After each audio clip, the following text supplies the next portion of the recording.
Hey, first of all, I want to say Alhamdulillah, God gave me everything. Alhamdulillah. I know you got this, they don't like this. Alhamdulillah.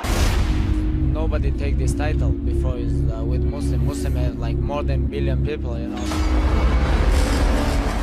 When come Ramadan, this is everything for me. I don't think about fight because I believe in one God. This is my religion.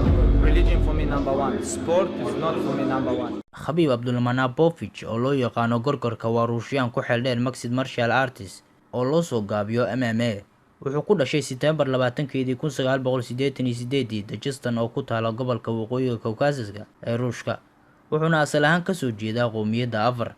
Waxaa asla dhererkiisu gaarayo 1.78 mitir halka uu culeyskiisuna yahay 70 kilogram. Waxaa lagu qiyaasaa lacagta uu haysto $9 milyan. Aabihiis Abdulmanap waa ruucadda magac ku leh militariga Ruushka oo baray lagdanka. Aabihiis wuxuu dabaqa hoose ee dhismaha uu ka deganaa magaalada Krivoul uu ka dhigay meel gym ah. Waana halka uu Khabib ka soo raacay gaariga guulaha ku xarran ee maanta dunidu hadal hayso. Muddo dheer wuxuu si joogto ah u sameynayay dadaalo uu ku kasbanayo awoodo iyo xirfado dagaal, asigoo kaashanayay ruucaddaga dhalay. Wuxuu si gaar ah uga bartay aabihiis judo iyo sambo oo ah xirfado dagaal oo asal ahaan laga soo minguuriyay militariga Ruushka 1920-meeyadii. Haatan waa xidig haysta rikoorka ugu dheer MMA oo unbeaten ah. Wuxuu sidoo kale noqday 2 jeer oo isku dhafan Sambo World Champion. Wuxuu galay 27 dagaal muddo 10 sano ah oo ciyaartan ku guda jiray, dhammaantoodna wuu ku guuleystay.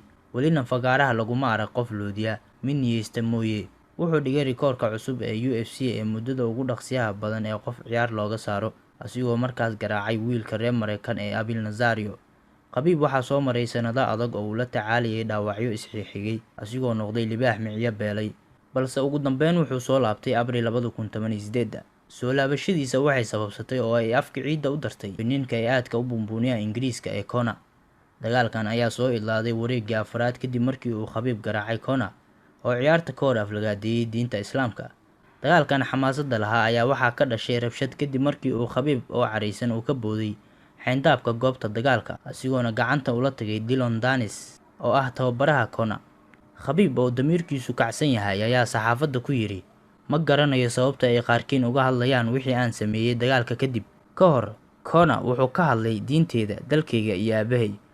Waa qofkii ugu horeeyay oo Muslim ah ku guuleystay UFC, waxaana markii uu ku guuleystay qadka taleefanka kula soo hadlay madaxweynaha waddanka Ruushka Vladimir Putin, asigoona ugu hambalyeeyay guusha uu gaaray.